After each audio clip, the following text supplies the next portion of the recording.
የኛ የቤተክርስቲያን ልጆች የምንላቸው ማተብ ስላሰሩ ማለት በጣም የዘቀጠ መልእክት የወረደ መልእክት ሲያስተላልፉ ሰማ ነበር።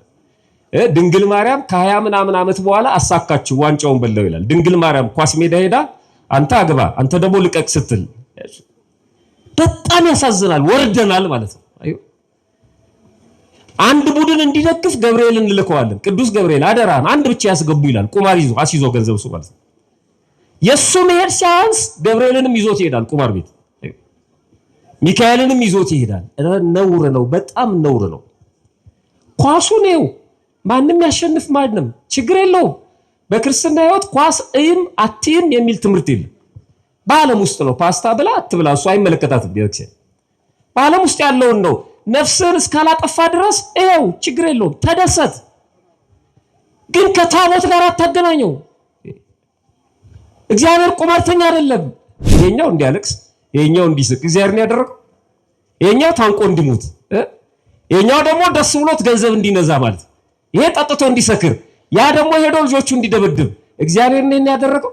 እንትና ቡድን አሸንፍ እንትና ቡድን ደግሞ ይበቃል ተሸነፍ 22 ዓመት ጠብቃል አንተ ዋንጫ ብላ አንተ ደግሞ አትብላ ይላል እግዚአብሔር። እንዲህ ነው የምታምኑት እግዚአብሔር? ቻንስ እድል የሚሉት ምንድነው? እድል በቀላሉ የሚገኝ ነው። ዓለማውያኑ በቀላሉ የሚገኝ በአጋጣሚ የሚገኝ ያልታሰበ ለሌላ ያልተሰጠ ሊሉት ይችላሉ። አስቀድሞ የተወሰነ እጣ ፈንታም ይሉታል። አንድ ሰው ሎተሪ ሲደርሰው እድለኛ ነው ይባላል። የሎተሪው ድርጅትም የሚለው እድለኞች ነው የሚለው። የደረሳቸው እድለኞች ያልደረሳቸውስ እድለቢሶች ናቸው። ዓለም ነው ይሄን የሚል ዓለም እንደዚህ ነው የሚለው። የሆነ ኤምባሲ ገብቶ ዲቪ የደረሰው ማን ነው ቪዛ የተመታለት እድለኛ ነው። ወይኔ ግሌ ታደላ እድለኛ ናት። ሌላውስ እድሉ ጠማማ ነው ኤክስ አይባልም። ያ ሰክሰስ ነው። ያኛው እርካታ ነው ማለት የሆነ የአንድ ነገር ስኬት ነው። ተሳክቶለታል ሰውየው ጥሯል ግሯል ሞክሯል ተሳካለት እንጂ እድል አይደለም። እሱ ዓለም የሚሰጠን ነው እሱ አይደለም። ማግባት እድል ልንለው እንችላለን እኛ። ያላገቡትስ እድል ቢሶች ናቸው። መውለድ እድል ነው። እሺ ያልወለደስ እድል ቢስ ነው። ሁለታችንም ክርስቲያኖች ነን። አንዱ ወለደ አንዱ አልወለደም እና እድል ቢስና እድለኛ ነን በቤተክርስቲያን ውስጥ። በጣም ከባድ ነው። መጠንቀቅ መቻል አለብን። ዓለማውያኑ ናቸው ይሄን የሚሉን። ይኸው ድሃ ሲሉን እንቀበላለን። የድሃ ሲሉንም እንቀበላለን። የሆነ ነገር ያሰምሩና ከድህነት ወላል በታች ነህ እንቀበላለን። ማን ነው ይሄን መስፈርት የሚሰጠን? እግዚአብሔር እኮ አይደለም። ዓለማውያን ናቸው። እነሱ ናቸው የሚሰጡን። በዓለም ስታንዳርድ ነው እድለቢስ እድለኛ የሚባለው። በክርስትና ህይወት የለም። ይኸውላችሁ በዚህ በዓለማዊው በድንገት የተሰጠ ለሌላ ያልተሰጠ የተወሰነ የተጣፈልን ካልን ያን ነገር ስናገኘው እድለኞች፣ ያን ነገር ካላገኘ ነው እድለቢስ። ያን ነገር ስናገኘው ደስተኞች፣ ያ ነገር ካላገኘ ነው አመዳፋሾች እንላለን ራሳችንን ማለት ነው። እኛማ እድል የለንም ብለን እናማራለን። ከዛ መውጣት አለብን። ይኸውላችሁ አሁን እዚህ መጣችሁ የምታጠፉት ጊዜ የምትከስሩት ጉልበትና ሌላ ነገር የለም። እዚህ ትርፍ ነው። የእግዚአብሔርን ቃል መስማት በራሱ የተለየ እድል ነው። በጣም የሚገርማችሁ ያልመጡ አይደሉም መተው የማይሰሙ አሉ። አይገርማችሁ? መተው እዚህ ውስጥ አይሰሙ ቤተክርስቲያን የምትለውን አይሰሙ። ይሄ በጣም ያሳዝናል። ፈቃዱ አንድ ጊዜ ናት። የእግዚአብሔር ፈቃድ ለሁሉም ነው የተሰጠችው። ሶስተኛው እድል መልካም ነው። መልካም ነው። መልካም የሆነ እድል ክፉ እድል የሚባል የለም። ክፉ ከሆነ እድል አይደለም። እግዚአብሔር እሱን ሊሰጠን አይችልም። ራሳችን ያመጣነው ሞት እንኳን በሰው ፈቃድ ነው የመጣው። አይገርም? ራሱ ዲያብሎስ እንኳን ራሱ ነው ዲያብሎስ ሰይጣን የሆነው። ሳጥናኤል ነበር። እግዚአብሔር ሰይጣንን አልፈጠረም፣ ሳጥናኤልን የፈጠረው። በግብሩ ግን ሰይጣን ሆነ። ሰይጣን ማለት ውዳቂ፣ ዲያብሎስ ማለት ከሳሽ ማለት ነው። ቆሻሻ፣ ውዳቂ፣ ከሳሽ፣ ርጉም የሆነው ራሱ ነው። በመረጠው ነው። አስቀድሞ ሰይጣንን አልፈጠረውም እግዚአብሔር፣ በመረጠው ነው ሰው። ስለዚህ መልካም ነው እድል ሲባል ሁልጊዜም መልካም ነው። ጠማማ ብሎ እድል የለም። ጨለማ ብሎ እድል የለም። እድል የማይቀማ ነው። ምንድነው አልኳችሁ? የማይቀማ ነው። እኛ ምን ጥለው ካልሆነ በስተቀር አይቀማም። እድሌ ተቀምጦብኛል ብለው በየጸበሉ የሚከራተቱ ሰዎች ተው በሏቸው። የሚቀማ እድል የለም። እድሌ ላስመልስ ነው የምትሉ በፍጹም አታስመልሱ። እንኳን እድላችሁን የተሰረቀ ስልካችሁን ማስመለሳችሁ እድል ማስመለስ አይቻልም። አይቀማማ። ከጣልነው አንፈልግም ካልነው የራሳችን ጉዳይ ነው። የተሰጠንን እድል ግን አይቀማንም እግዚአብሔር በጭራሽ። የ40 ቀን እድል በሚል ርዕስ እንነጋገራለን ማለት ነው። ምንድነው ያልኳችሁ? ስለ 40 ቀን እድል ምንድነው የምታውቁት? ስለ እመቤታችን ስለ ቅድስት ድንግል ማርያም ኪዳነ ምሕረት ወቅቱንና ዕለቱን በዋጀ መልኩ መጋቢ ብሉይ ስላስተማሩ እንደው ደግሞ በዚህ ጉዳይ ብንነጋገር ለሊቃውንቱ መነሻ እንዲሆን ለመምህራኑ መነሻ እንዲሆን እዚህ ካህናቱም መነኮሳቱም ስላሉ ምዕመናን ከሚንገላቱባቸው ጉዳዮች መካከል አንዱ ይሄ ስለሆነ በዚህ ዙሪያ ጥቂት እንነጋገራለን። ቆማችሁ ነው የምትሰሙት። በጣም ይከብዳል። ወንበር ባለመኖሩ ነው ስላነሰ ይመስለኛል። ግን ደግሞ መብራን ትቆምላችሁ። በእውነት ድካም ይኖራል። አረፍ እያልን እንሰማለን ማለት ነው። ያው የሚሄደው ተሳልሞም ጸሎት አድርጎም ይሄዳል። ሌላ ደግሞ አዲስ ሰውም ይመጣል። እስከ ቅዳሴው ስራ መፍታት የለብንም። ቃል እግዚአብሔር እየተነገረ መቆየት አለበት እያመሰገንን እና የገዳሙንም የልማት ስራ በእንዲህ አይነት ጊዜ ስለሆነ የምንሰራው ምዕመናን ቃል እግዚአብሔር ሲሰሙ ቤተክርስቲያንን ያለማሉ ተብሎ ስለሚገመት ለዚህ ነው አባቶች እንዲህ አይነቱን መርሃ ግብር የሚያዘጋጁትና በትዕግስት እንድንከታተል እግዚአብሔር ጽናቱን ብርታቱን እንዲያድለን መልካም ፈቃዱ ይሆንልን። የ40 ቀን እድል ስለ 40 ቀን እድል ምንድነው የምናውቀው? ቤተክርስቲያን የ40 ቀን እድልን በተመለከተ ምን ታስተምራለች? አንዳንድ ሰዎች እኔ የ40 ቀን እድሌ ተወስዶብኛል ይላሉ። አንዳንድ ደግሞ ሰዎች የ40 ቀን እድላችሁን እናስመልስላችኋለን ይላሉ። እና ብዙ ሰው የ40 ቀን እድሉን ለማስመለስ የሰው ጫማ የሰው ትቢያ የሚልስ ሰው አለ።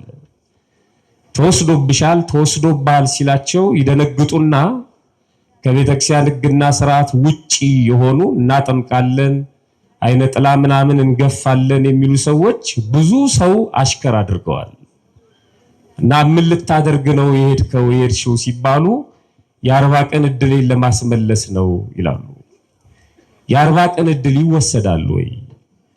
እኔ እድሌ አመዳፋሽ ነው፣ እድለ ቢስ ነኝ፣ የኔ እድል ጠማማ ነው ብለው የሚያማሩ ሰዎችም አሉ። ጠማማ እድል አለ ወይ?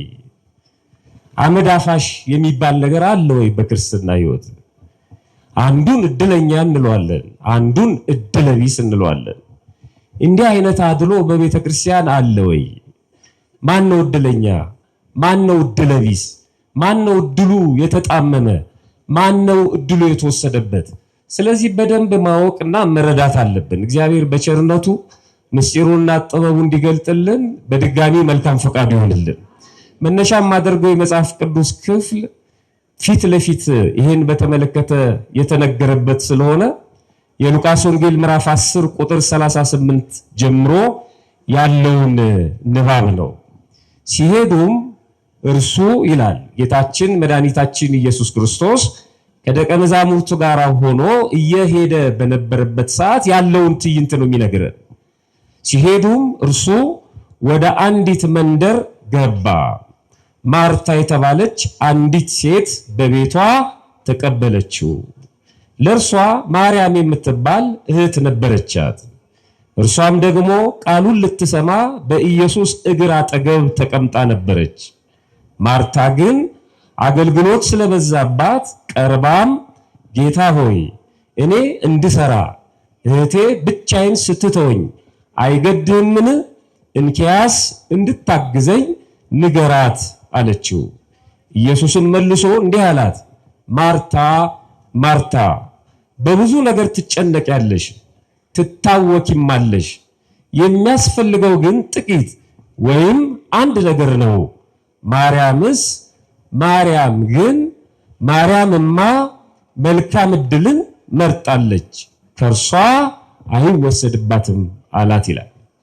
ክርስቶስ ወደ አንድ መንደር ገባ። በመንደሩ ብዙ ሰዎች አሉ፣ ብዙ ቤቶች አሉ። ከዛ መንደር ግን ሮጣ የተቀበለችው አንዲት ሴት ናት፣ ማርታ ትባላለች። ተቀብላ ወደ ቤት አስገባችው። ማርያም የምትባል ደግሞ እህት ነበረቻት። እመቤታችን አይደለችም፣ የስም ሞክሼ ነው።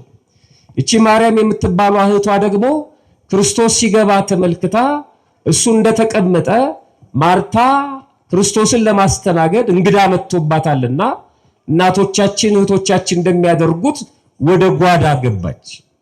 ልታስተናግደው የሚበላውን የሚጠጣውን ልታመቻች ማለት ነው። እሱ እንደተቀመጠ ማርያም ደግሞ እግሩ ስር ቁጭ ብላ የሚናገረውን ቃል መስማት ጀመረች። በጣም እድለኛ ነች። እውነት ለመናገር እናንተ እንኳን እኛን አምናችሁ መታችሁ የእግዚአብሔርን ቃል ትሰማላችሁ። እሱ በቀጥታ እየተናገረ ነው። በጣም የምትገርም እድለኛ ነች ማለት ነው።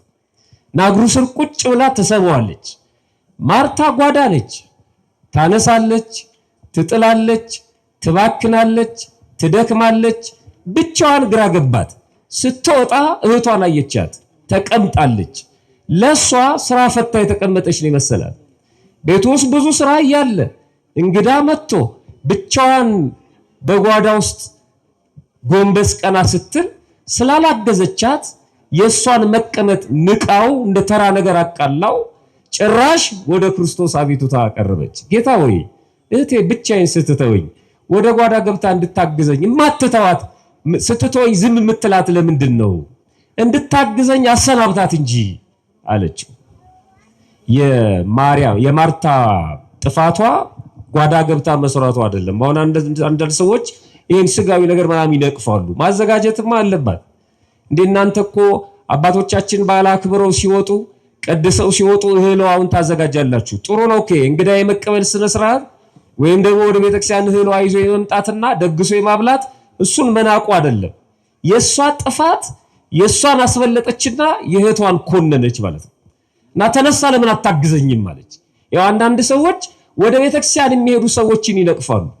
ነጋ ጠባ ቤተክርስቲያን፣ ነጋ ጠባ ቅዳሴ ሰርቼ ማመጣው እኔ፣ ልብስ ማጥበው እኔ፣ ዝም ብለ ቤተክርስቲያን፣ ዝም ብለሽ ቤተክርስቲያን የሚሉ ሰዎች አሉ። አያምኑበትም ወደ ቤተክርስቲያን መሄድን ማለት ነው። የሚያምኑበት ወደ ሌላ ቦታ መሄድን ነው። አግዘኝ ነው እንጂ የሚባለው ወደ ቤተክርስቲያን የሚሄድን ሰው መኮንነንና ማጥላላት አግባብ አይደለም። ሁሌ ገዳም ሁሌ ምናምን የሚሉ ሰዎች አሉ። እንደሱ አይባልም። ግን በፕሮግራም አድርገው ነው የሚባለው እንጂ መናቅና መንቀፍ አግባብ አይደለም። እዚህ መጥቶ ኪሳራ ስለሌለ እሷ ከመንቀፍ ጀመረች። እንዴት አታግዘኝም? እንዴት ዝም ትላታለህ አለች። ሁለት ጊዜ ጠራት። አይገርምም? ከባድ ስለሆነ ቃሉ ማርታ ማርታ አላት። አንቺ በብዙ ትጨነቂያለሽ፣ ትታወኪማለሽ አላት። እየሰራሽ ነው አላላትም። እየተጨነቅሽ ነው ያላት። እየታወክሽ ነው። ነገር ግን የሚያስፈልገው ጥቂት ወይም አንድ ነው። አንቺ ግን በብዙ ነው የምትጨነቂው። እህትሽ የሚያስፈልጋትን መልካም የሆነውን ነገር መርጣለች። መልካሙን እድል መርጣለች። ምንድነው ያ መልካም እድል? ቃለ እግዚአብሔር መስማት፣ የእግዚአብሔርን ቃል መስማት። እሱን መርጣለች። እሱ ከሷ አይወሰድባትም አላት ይላል። ይሄን አሁን በሊቃውንት ደረጃ ወደ አንድምታው ሄጄ አላብራራም። ያነሳውት እድል ስለሆነ እሱን ለመጥቀስ ነው። እድል ብሎ የጠቀሰው ነገር አለ። መልካም እድል መርጣለች። ማርያም የእግዚአብሔርን ቃል መስማት። ይኸውላችሁ አሁን እዚህ መጣችሁ የምታጠፉት ጊዜ የምትከስሩት ጉልበትና ሌላ ነገር የለም። እዚህ ትርፍ ነው። የእግዚአብሔርን ቃል መስማት በራሱ የተለየ እድል ነው። በጣም የሚገርማችሁ ያልመጡ አይደሉም፣ መተው የማይሰሙ አሉ። አይገርማችሁ? መተው እዚህ ውስጥ አይሰሙ፣ ቤተክርስቲያን የምትለውን አይሰሙ። ይሄ በጣም ያሳዝናል። በዚህ ንባብ ወይም ክፍለ ንባብ 5 ነገሮችን ማውጣት እንችላለን። አንደኛ እድል ለሁሉ የተሰጠ መሆኑን ይነግረናል። ክርስቶስ ወደዛ መንደር ነው የገባው። የተቀበለችው ግን ማርታ ናት። እግሩ ስር ቁጭ ብላ የተማረችው ማርያም ናት። ገና ከመምጣቱ በፊት ማርታ መተሽ እንድትቀበይ፣ ማርያም ቁጭ ብለሽ እንድትማሪ አላለም። ወደ መንደሩ ነው የገባው። ወደ መንደሩ መግባት ማለት ለሁሉም የሚሰጥ መሆኑን ነው የሚጠቅስልን። ወደ መንደር ወደ ዓለም መጥቷል ክርስቶስ። ለሁሉም ነው የመጣው። የተቀበሉት አሉ፣ የሰቀሉት ደግሞ አሉ። የተቀበሉት አሉ፣ ያልተቀበሉት ደግሞ አሉ። እድል ለሁሉ የሚሰጥ መሆኑን ይነግረናል። በኋላ በደንብ አብራራዋለሁ። ሁለተኛ እድል የራስ ፈቃድንም እንደሚጠይቅ ይነግረናል። ማርታ በፈቃዷ ነው የተቀበለችው። ማርያም በፈቃዷ ነው ቁጭ ብላ የእግዚአብሔርን ቃል የሰማችው። እናንተ ማንም አላስገደዳችሁ። ፈቃዳችሁ ስለሆነ ነው ቆማችሁ የምትማሩት። ማንም አላስገደዳችሁ። ፈቃዳችሁ ስለሆነ ነው ሌሊት ገስግሳችሁ የመጣችሁት። ማንም አላስገደዳችሁ። መኪና መግባት አይቻልም ሲባል እዛ ሽሮ ሜዳ አቁማችሁ በእግር የመጣችሁት ማን አስገደዷችሁ ነው?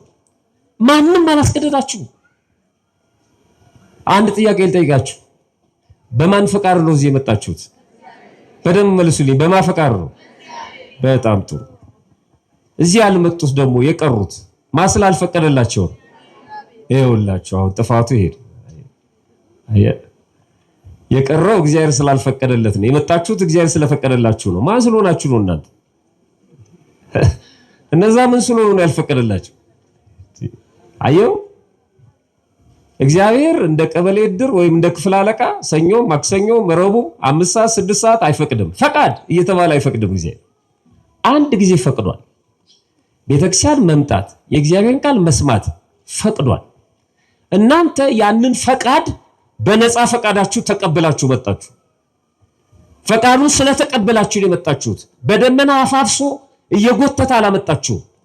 ፈቀዳችሁ። ስትፈቅዱ ከፈቃዱ ጋር ቀላቀላችሁ። መንገድ ላይ የሚያጋጥመን ነገር በሙሉ አስወግዶ ቀላቀለ። መጀመሪያ መፍቀድ ያስፈልጋል። ልባሩ እነዛ የቀሩት ለምንድን ነው? ስላልፈቀዱ።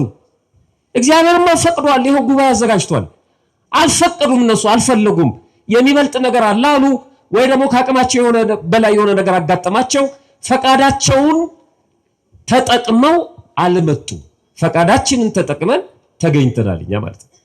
እግዚአብሔር ፈቃደኛ ባልሆነ ልብ ውስጥ አድሮ ስራ አይሰራም፣ በጭራሽ አይሰራም። ቀላል ነገር ልንገራችሁ።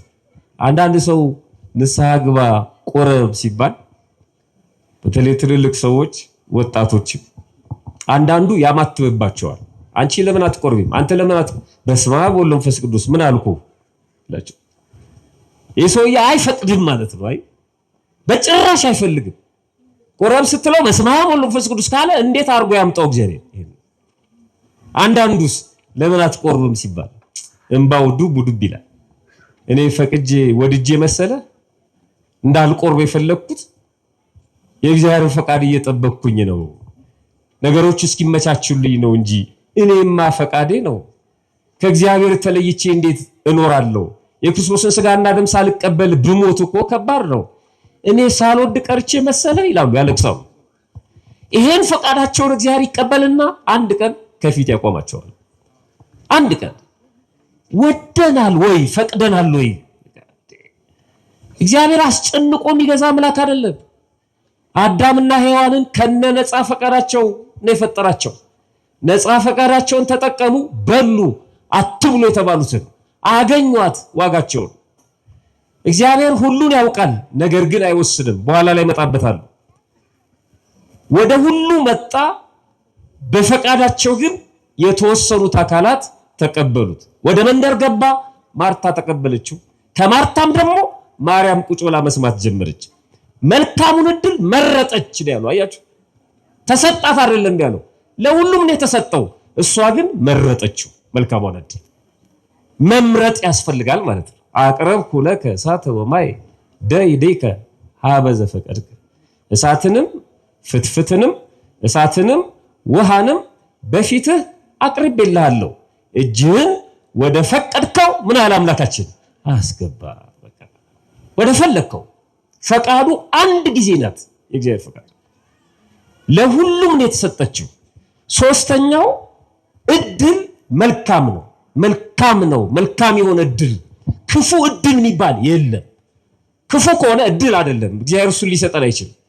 ራሳችን ያመጣ ነው። ሞት እንኳን በሰው ፈቃድ ነው የመጣው። አይገርም? ራሱ ዲያብሎስ እንኳን ራሱ ነው ዲያብሎስ ሰይጣን የሆነው። ሳጥናኤል ነበር። እግዚአብሔር ሰይጣንን አልፈጠረም፣ ሳጥናኤልን የፈጠረው። በግብሩ ግን ሰይጣን ሆነ። ሰይጣን ማለት ውዳቂ ዲያብሎስ ማለት ከሳሽ ማለት ነው። ቆሻሻ ውዳቂ ከሳሽ ርጉም የሆነው ራሱ ነው፣ በመረጠው ነው። አስቀድሞ ሰይጣንን አልፈጠረውም እግዚአብሔር፣ በመረጠው ነው ሰው። ስለዚህ መልካም ነው እድል ሲባል ሁልጊዜም መልካም ነው። ጠማማ ብሎ እድል የለም፣ ጨለማ ብሎ እድል የለም በፍጹም። ሶስተኛው ነው። አራተኛው እድል የማይቀማ ነው። ምንድነው አልኳችሁ? የማይቀማ ነው። እኛ የምንጥለው ካልሆነ በስተቀር አይቀማም እድል። እድሌ ተቀምጦብኛል ብለው በየጸበሉ የሚከራተቱ ሰዎች ተው በሏቸው። የሚቀማ እድል የለም። እድሌ ላስመልስ ነው የምትሉ በፍጹም አታስመልሱም። እንኳን እድላችሁን የተሰረቀ ስልካችሁን ማስመለሳችሁ እድል ማስመለስ አይቻልም። አይቀማማ። ከጣልነው አንፈልግም ካልነው የራሳችን ጉዳይ ነው። የተሰጠንን እድል ግን አይቀማንም እግዚአብሔር በጭራሽ በፍጹም። እድል በዓለማውያኑና እድል በመንፈሳውያኑ ሁለት ትርጉም አለው። እኛ የዓለማውያኑን እድል ይዘን ነው አሁን ምን ባክነው ቤተክርስቲያን ውስጥ። ዓለማውያን እድል ሲሉና መንፈሳውያኑ ወይም ቤተክርስቲያን እድል ስትል ልዩነት አለው።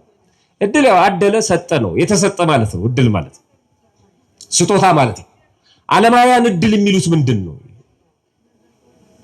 ቻንስ እድል የሚሉት ምንድነው? እድል በቀላሉ የሚገኝ ነው። ዓለማውያኑ በቀላሉ የሚገኝ በአጋጣሚ የሚገኝ ያልታሰበ ለሌላ ያልተሰጠ ሊሉት ይችላሉ። አስቀድሞ የተወሰነ እጣ ፈንታም ይሉታል። አንድ ሰው ሎተሪ ሲደርሰው እድለኛ ነው ይባላል። የሎተሪው ድርጅትም የሚለው እድለኞች ነው የሚለው። የደረሳቸው እድለኞች፣ ያልደረሳቸውስ እድለቢሶች ናቸው። ዓለም ነው ይሄን የሚል። ዓለም እንደዚህ ነው የሚለው። የሆነ ኤምባሲ ገብቶ ዲቪ የደረሰው ማን ነው? ቪዛ የተመታለት እድለኛ ነው። ወይኔ ግሌ ታደላ እድለኛ ናት። ሌላውስ እድሉ ጠማማ ነው። ኤክስ አይባልም። ያ ሰክሰስ ነው፣ ያኛው እርካታ ነው ማለት የሆነ የአንድ ነገር ስኬት ነው። ተሳክቶለታል፣ ሰውየው ጥሯል፣ ግሯል፣ ሞክሯል፣ ተሳካለት እንጂ እድል አይደለም እሱ። ዓለም የሚሰጠን ነው እሱ አይደለም። ማግባት እድል ልንለው እንችላለን እኛ። ያላገቡትስ እድለ ቢሶች ናቸው። መውለድ እድል ነው። እሺ ያልወለደስ እድለ ቢስ ነው። ሁለታችንም ክርስቲያኖች ነን። አንዱ ወለደ፣ አንዱ አልወለደም እና እድለ ቢስና እድለኛ ነን በቤተክርስቲያን ውስጥ። በጣም ከባድ ነው፣ መጠንቀቅ መቻል አለብን። ዓለማውያኑ ናቸው ይሄን የሚሉን። ይው ድሃ ሲሉን እንቀበላለን፣ የድሃ ድሃ ሲሉንም እንቀበላለን። የሆነ ነገር ያሰምሩና ከድህነት ወላል በታች ነህ እንቀበላለን። ማን ነው መስፈርት የሚሰጠን? እግዚአብሔር እኮ አይደለም፣ ዓለማውያን ናቸው። እነሱ ናቸው የሚሰጡን። በዓለም ስታንዳርድ ነው እድለቢስ እድለኛ የሚባለው። በክርስትና ህይወት የለም። አሳያቸዋለሁ። ድንገት የተገኘ ነው እድል ይላል በዓለማዊ ህይወት። ሳይታሰብ የተገኘ ነው እድል። ለሌላው ያልተሰጠ ነው፣ ለሱ ብቻ የተሰጠ ነው እድል ይላሉ። አንዳንዴ ራሳችንን መታዘብ አለብን። ዛው እኔ በእግር ኳሱ ዓለም የተወሰነ ጊዜ አንድ ቡድን አሸንፎ ጠቅላላ ሶሻል ሚዲያው በሙሉ እዛ ላይ የኛ የቤተክርስቲያን ልጆች የምንላቸው ማተብ ስላሰሩ ማለት በጣም የዘቀጠ መልእክት የወረደ መልእክት ሲያስተላልፉ ሰማ ነበር። ድንግል ማርያም ከ20 ምናምን ዓመት በኋላ አሳካችሁ ዋንጫውን በለው ይላል። ድንግል ማርያም ኳስ ሜዳ ሄዳ አንተ አግባ አንተ ደግሞ ልቀቅ ስትል በጣም ያሳዝናል። ወርደናል ማለት ነው። አዩ አንድ ቡድን እንዲደግፍ ገብርኤልን ልልከዋለን። ቅዱስ ገብርኤል አደራን አንድ ብቻ ያስገቡ ይላል። ቁማር ይዞ አሲዞ ገንዘብ ሱ ማለት ነው። የሱ መሄድ ሲያንስ ገብርኤልንም ይዞት ይሄዳል ቁማር ቤት።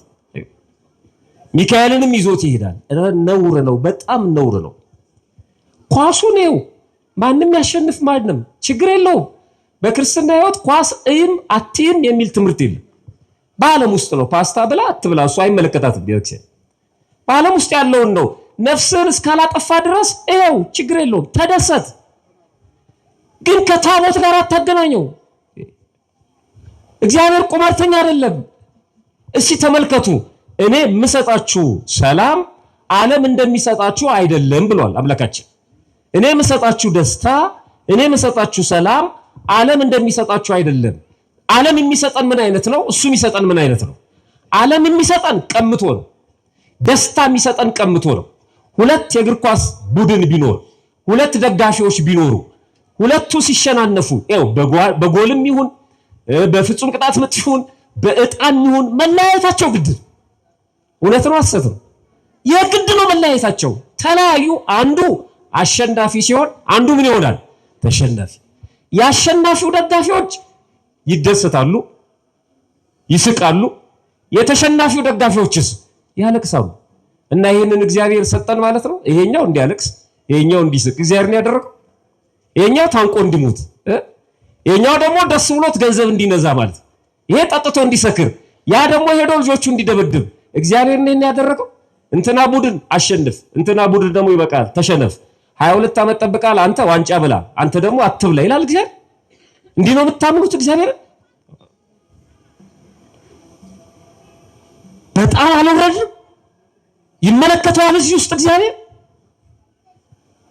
የዓለም የሚሰጠን ነው፣ አይመለከተውም፣ የለበትም፣ እዚህ ውስጥ የለበትም እግዚአብሔር። በመንፈሳዊው እድል ማለት ምን ማለት ነው? እሱ ነው እኛ የሚመለከተን እሱ ነው። እድል ምንድነው? በመንፈሳዊ ይኸውላችሁ፣ በዚህ በዓለማዊው በድንገት የተሰጠ ለሌላ ያልተሰጠ የተወሰነ የተጣፈልን ካልን ያን ነገር ስናገኘው እድለኞች፣ ያን ነገር ካላገኘነው እድለቢስ፣ ያን ነገር ስናገኘው ደስተኞች፣ ያ ነገር ካላገኘነው አመዳፋሾች እንላለን ራሳችንን ማለት ነው። እኛማ እድል የለንም ብለን እናማራለን። ከዛ መውጣት አለብን። በመንፈሳዊው እድል ማለት የክርስቲያኖች እድል ምንድነው? በደንብ ስሙኝ። የኛ የክርስቲያኖች እድል ምንድነው? የመጀመሪያው የኛ የክርስቲያኖች እድል ራሱ እግዚአብሔር ነው። ራሱ እግዚአብሔር። እኛ የእግዚአብሔር በመሆናችን ምኖች ነን? እድለኞች ነን። የእግዚአብሔር በመሆናችን እድለኞች ነን። የድንግል ማርያም በመሆናችን እድለኞች ነን። እድሉ እሱ ነው። እግዚአብሔር ለኛ የተሰጠ ራሱን የሰጠ አምላክ አለን። እኛ እድለኞች ነን። ሎተሪ ስለደረሰን አይደለም። እሱ እድል አይደለም። ሲሆን አጋጣሚ ጉዳይ ነው። እዛ ውስጥ አይገባም እግዚአብሔር። አንዳንዱም 21 ቁጥር አለ ይሏል ሎተሪ ሻጮች አለ። አምጣው መቤታችን ነች።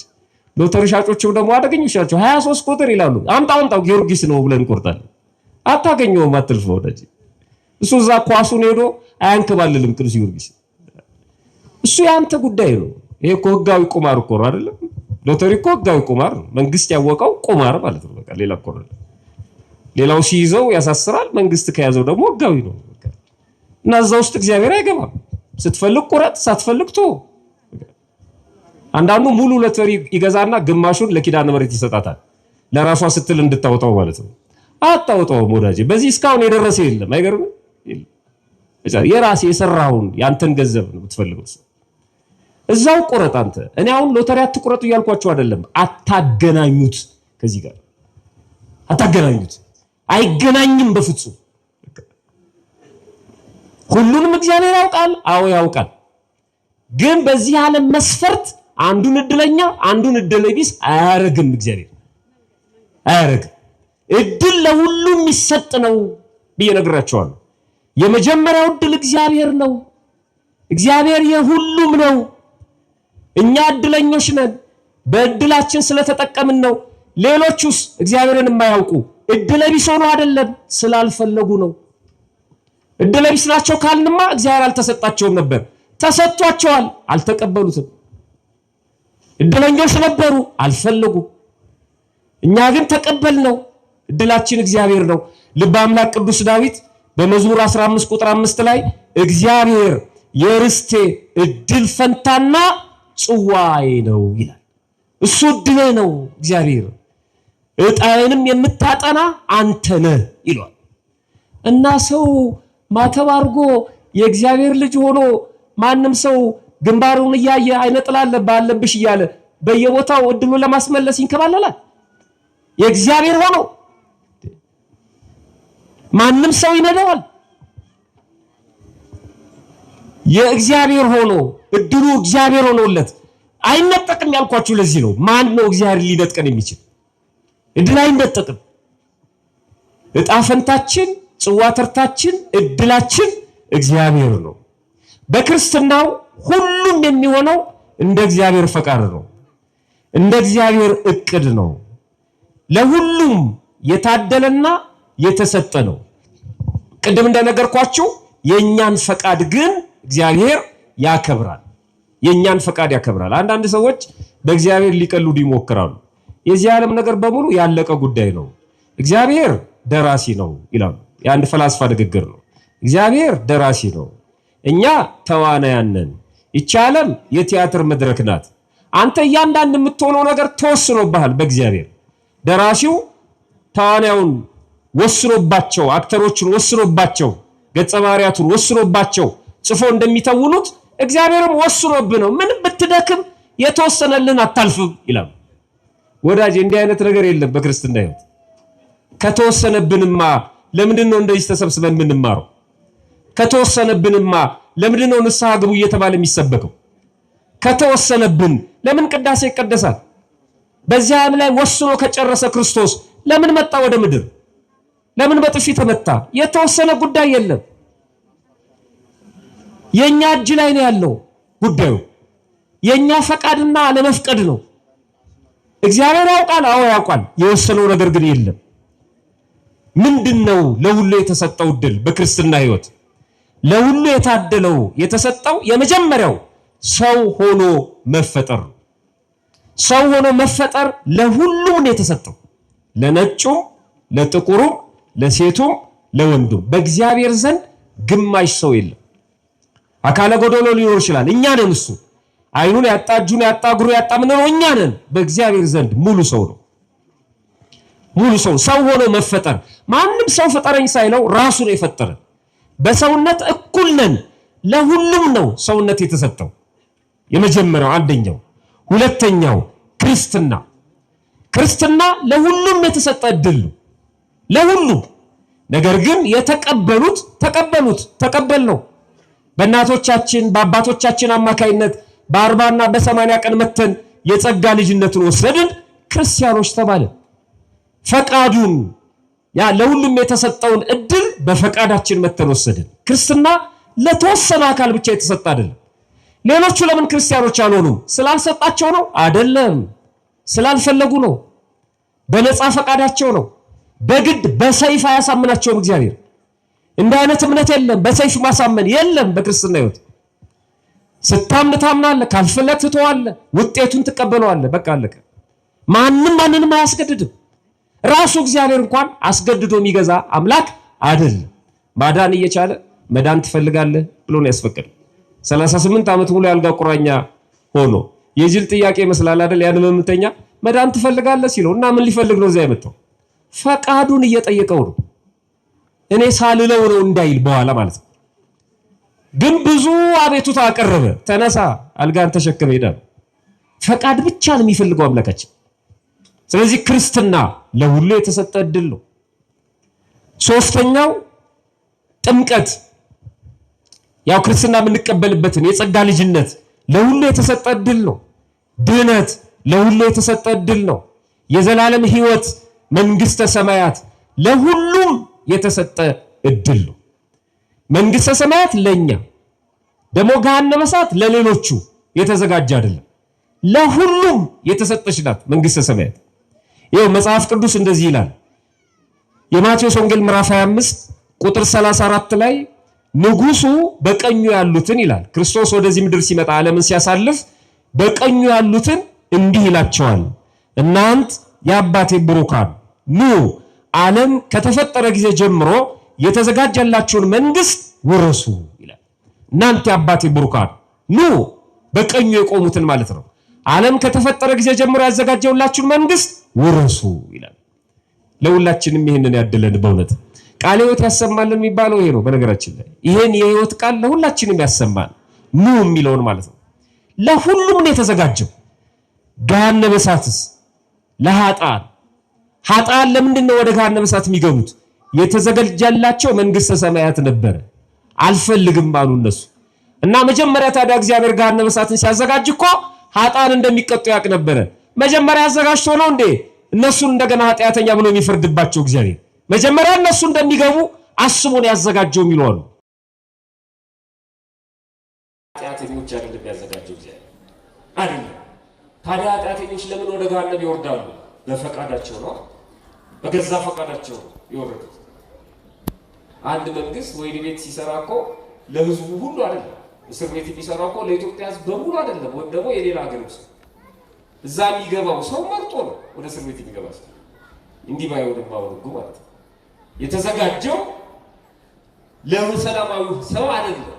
ፖሊስም ህጋዊ ተቋማትም እንደዚሁ ሰላማዊውን ሰው ለማስከበር ገሃነመ እሳት ለሰው አልተዘጋጀም የሚለን መጽሐፉ ነው።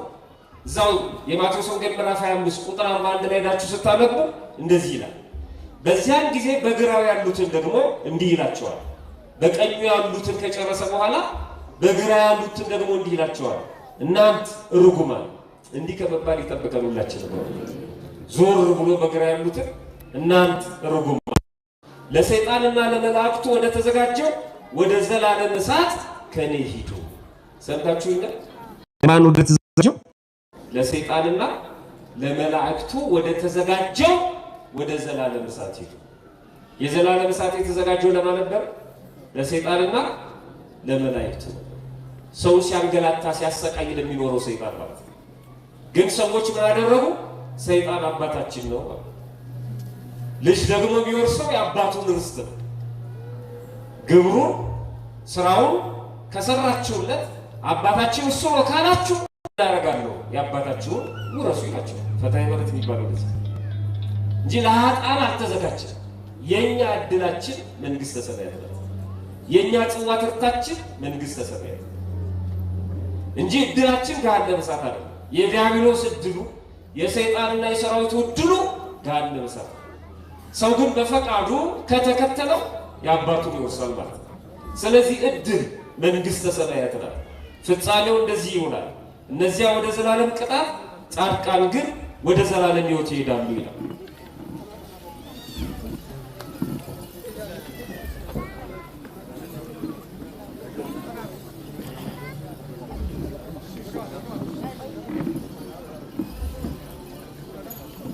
እሺ